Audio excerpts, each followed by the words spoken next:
Oke, Assalamualaikum warahmatullahi wabarakatuh. Baik, saya akan menjelaskan untuk soal nomor 1 sampai nomor 19.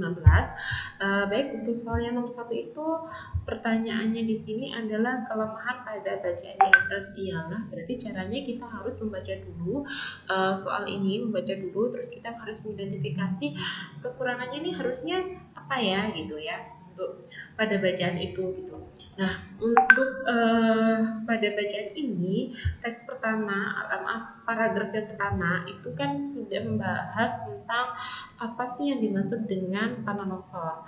Terus untuk paragraf yang kedua itu menyebutkan faktor penyebab atau pemicunya terjadinya tanah longsor, tapi dia hanya menyebabkan faktor secara utama, tidak faktor secara yang khusus atau secara rinci. Jadi hanya faktor secara umum. Nah, pada soal nomor 1 ini pertanyaannya kan adalah kelemahan pada bacaan di atas adalah, maka jawabannya adalah yang C gitu ya.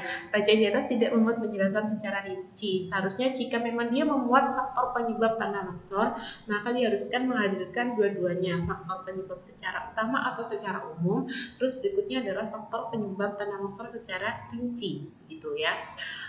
Lalu berikutnya adalah pertanyaan soal nomor 2. Pertanyaan soal nomor 2 adalah gagasan utama apa yang tepat untuk melanjutkan bacaan di atas. Jadi paragraf ke-1 kan sudah identifikasi tanah longsor.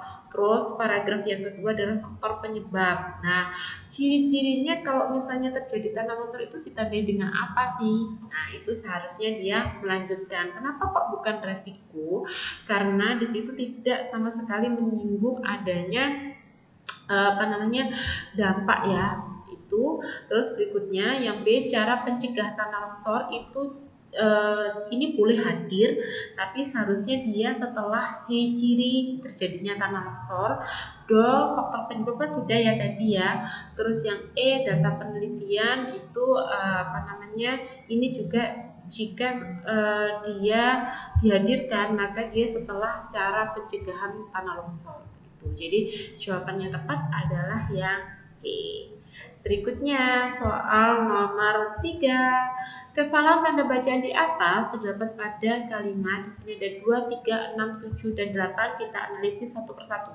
Untuk kalimat nomor 2 ini saya rasa sudah benar ya, karena di sini ada 3 pernyataan dan sudah dipisah dengan menggunakan tanda baca koma. Sebelum maupun juga sudah menggunakan tanda baca koma. Jadi sudah benar.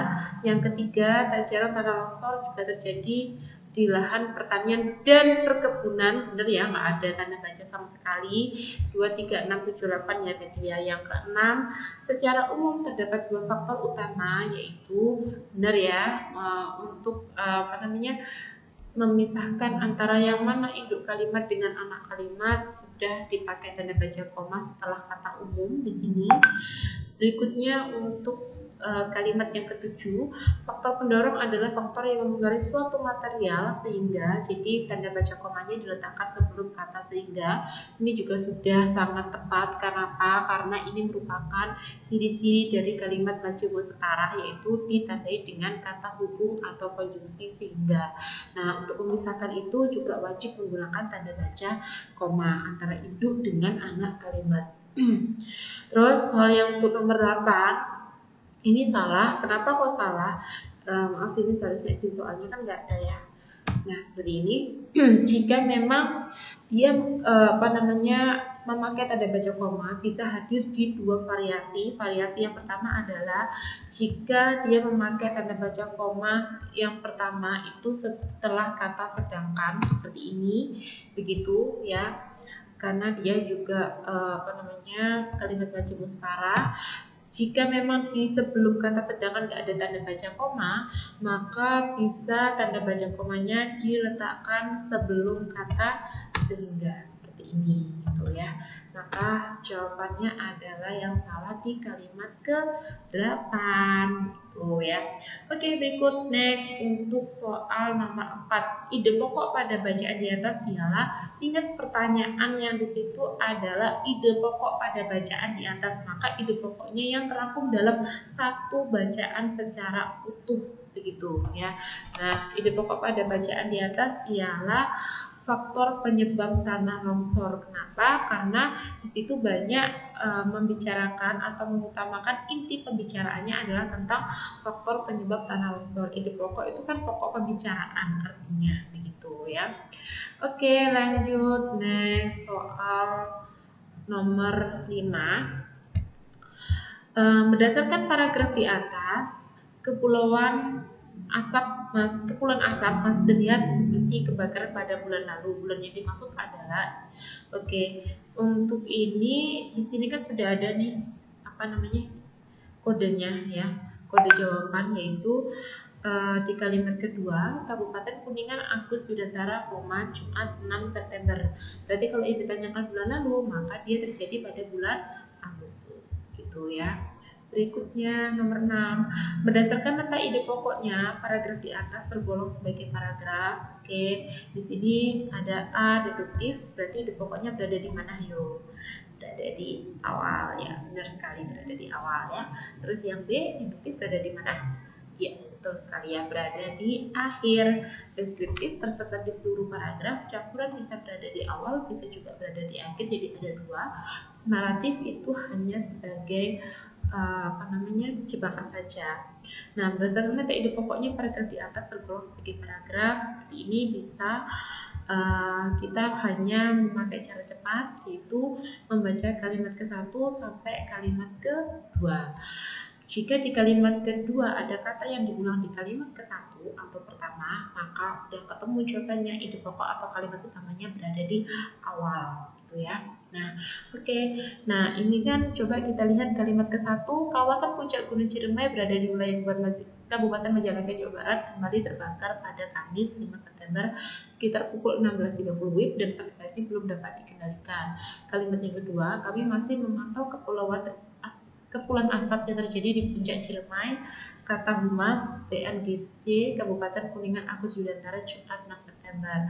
Di sini ada kata yang diulang, yaitu ada kata puncak Ciremai dan menggunakan kata ganti kami. Berarti udah ketemu jawabannya, ide pokok atau kalimat utamanya berada di kalimat ke-1 atau berada di awal atau deduktif, gitu ya.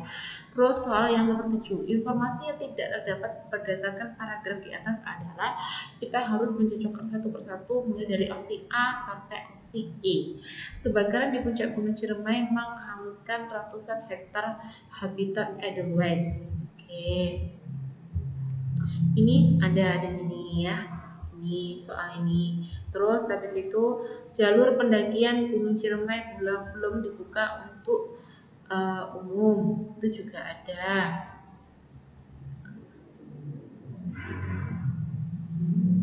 Ini ya. Terus berikutnya, kebakaran sampai saat ini belum dapat dikendalikan, ada di sekitar sini ya. Terus berikutnya, Humas Taman Nasional Gunung Ciremai terus memantau kepulan asap ya, ini ya. Berarti yang ada jawabannya adalah yang D. Kepulan asap berbeda dengan kepulan asap pada bulan lalu, seperti itu ya. Kembali lagi ya, saya lanjutkan untuk soal nomor 8 tadi ya. Kalimat yang tidak tepat adalah, jadi di sini adalah yang tidak tepat nomor 6. Kenapa kok nomor 6? Karena di sini ada kata online shop, itu kan dia berarti dalam satu kalimat itu ada campuran bahasa asing. Jika ada bahasa asing apapun itu, entah itu tulisan di judul, entah itu tulisan di bacaan, jika dia memang hadir di antara kata bahasa Indonesia, maka dia wajibnya harus diapakan? Ya, benar sekali, dicetak miring begitu ya. Lanjut soal nomor 9. Tema yang tepat untuk bacaan di atas ialah, nah, tema itu apa sih? Tema itu adalah ide atau inti pokok pembicaraan begitu gitu ya. Oke, ide atau inti pokok pembicaraan tema yang dapat bacaan di atas ialah di sini ada jilbab, Islam, muslimah, pakaian dan kerudung gitu ya. Nah, tema yang tepat untuk bacaan di atas ialah yang benar jawabannya adalah muslimah. Kenapa? Karena muslimah yang dimaksud di sini itu harus memakai jilbab yang seperti apa, kriteria atau karakternya gitu. Jadi jangan terjebak di kata jilbabnya ya. Jadi yang benar adalah yang C, muslimah begitu ya. Berikutnya soal nomor 10, gampang sekali soal nomor 10. Sinonim kata jilbab ialah sinonimnya adalah kerudung ya, atau kalau bahasa Jawanya kerudung ya. Terus berikutnya adalah soal nomor 11. Pernyataan mana yang tidak sesuai dengan bacaan di atas adalah, kalau soal kayak gini tuh gampang sekali. Jadi soal seperti ini tinggal aja nyocokkan yang A ada nggak di dalam bacaan itu, atau B ada nggak gitu ya. Yang nggak ada tadi adalah yang A, jilbab banyak digunakan wanita muslim, karena dia nggak ada ya di sini ya. Nih nggak ada kan. Jadi jawabannya adalah yang A gitu ya. Berikutnya adalah teks untuk yang ketiga, dipergunakan untuk soal nomor 12 sampai soal nomor 15. Bacaan di atas termasuk jenis paragraf gitu. Jadi di sini ada A, teks anekdot, teks lucu yang bersifat humoris tapi dia menyindir. Induktif, tadi saya ulangi lagi, ide pokok yang berada di akhir. Deduktif berada di awal. Analogi memperbandingkan memperbandingkan pernyataan yang ke satu dengan pernyataan kedua, lalu ditarik sebuah kesimpulan secara khusus. Deskripsi menjelaskan sesuatu yang secara detail gitu ya. Oke, sekarang kita analisis. Nokia, Samsung, Motorola, Asus, masih banyak merek lain. Terus merek ini tidak asing lagi dengan kehidupan masyarakat. Banyak masyarakat menggunakan sebagai suatu kebutuhan hidup. Kegunaan ini banyak, bisa menjadi alat komunikasi, terus menulis, mengirimkan melalui pos, serta mendapatkan pengetahuan atau informasi. Hal tersebut didukung oleh berbagai aplikasi canggih yang didapatkan dalam peranti ini. Peranti itu disebut dengan gawai atau handphone. Berarti bacaan di atas ini kan ditarik nih. Ini umum 1 sampai ke 5. Ini berarti umum. Kalimat pernyataan secara umum. Berikutnya penjelasan secara umum ya. Ditarik sebuah pernyataan secara khusus atau ditarik sebuah pernyataan simpulan secara khusus. Peranti ini disebut dengan gawai atau handphone. Berarti dia induktif gitu ya. Judul yang tepat untuk bacaan di atas adalah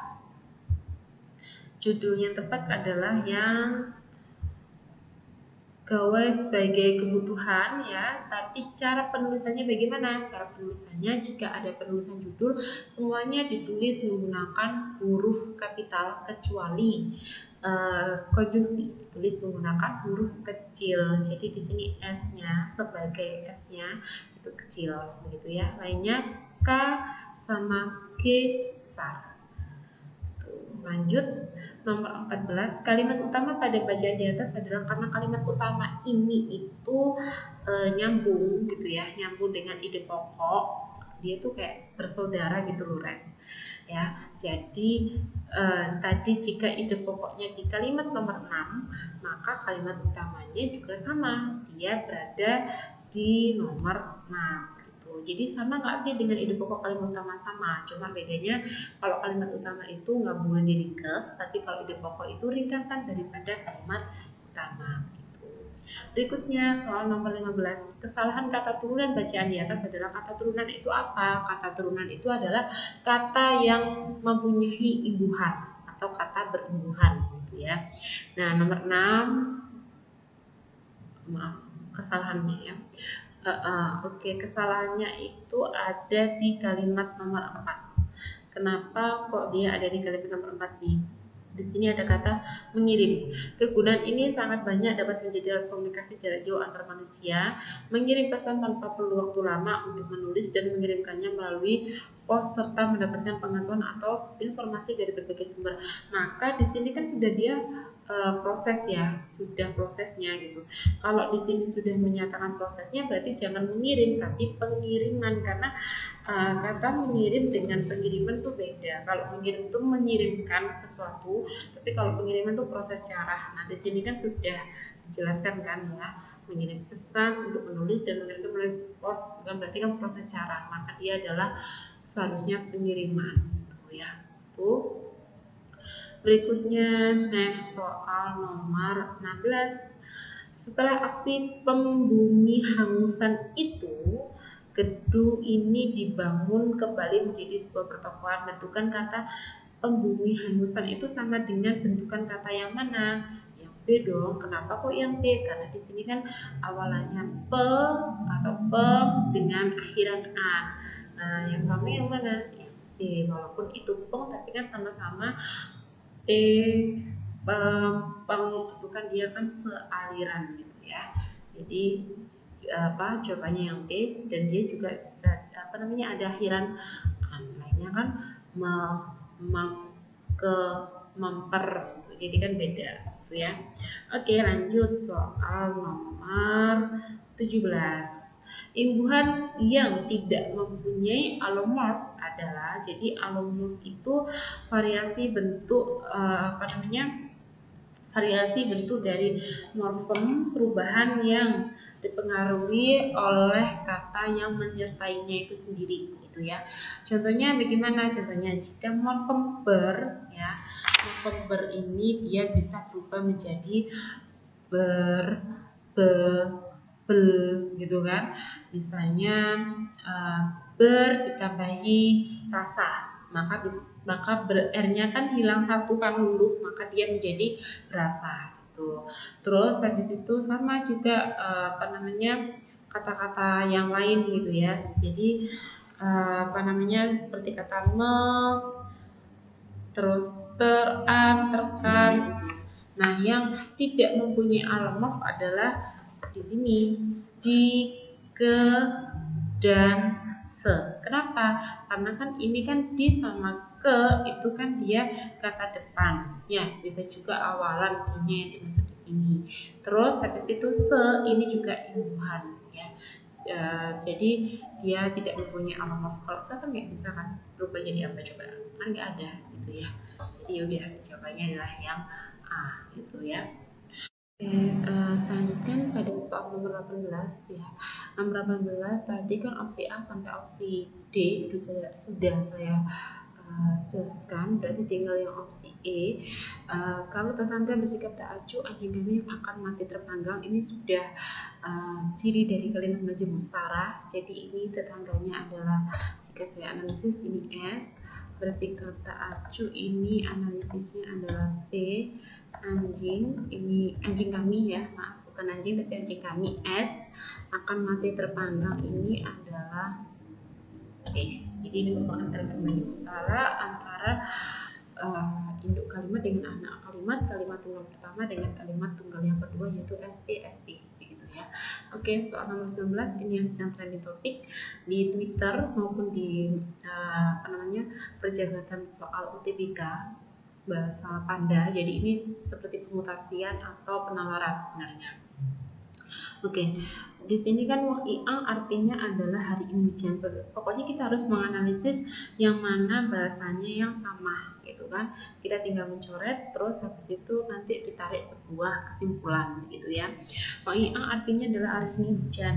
Terus wong ing mungkin kemarin juga hujan. Berarti bisa jadi di sini wong ing ini artinya adalah hujan gitu ya. Terus karena kan ada kata bersamaan yaitu ya. Terus wong ing kan artinya di situ berarti hujan, mana sama-sama di sini ada hujannya, ya. Terus habis itu nung ing di situ artinya adalah kemarin cerah. Nah di sini ada kata ing juga, di sini ada kata ing, karena ini bersamaan nung ingnya, maka di sini bisa jadi nung ing ini adalah cerah, begitu ya.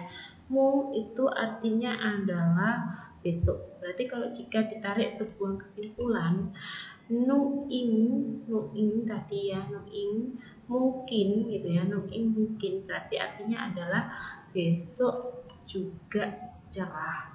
Nuing kan tadi kan artinya kan bisa jadi dia kemarin cerah gitu kan, terus mungkin ya besok cerah gitu ya. Jadi bisa bukan bisa jadi ya. Jadi jawabannya adalah dia besok juga cerah gitu ya. Kingnya di sini berarti artinya juga. Kingnya di sini artinya juga, karena wangi-wangi tadi kan artinya adalah hujan, terus nuing di sini artinya adalah cerah gitu ya. Jadi maka dari kata nuing mungkin adalah besok juga cerah gitu. Oke, sekian dari video penjelasan dari saya untuk soal nomor 1, soal nomor 1 sampai nomor 19. Semoga bisa dipahami dan bisa dimengerti. Terima kasih anak-anak. Assalamualaikum warahmatullahi wabarakatuh.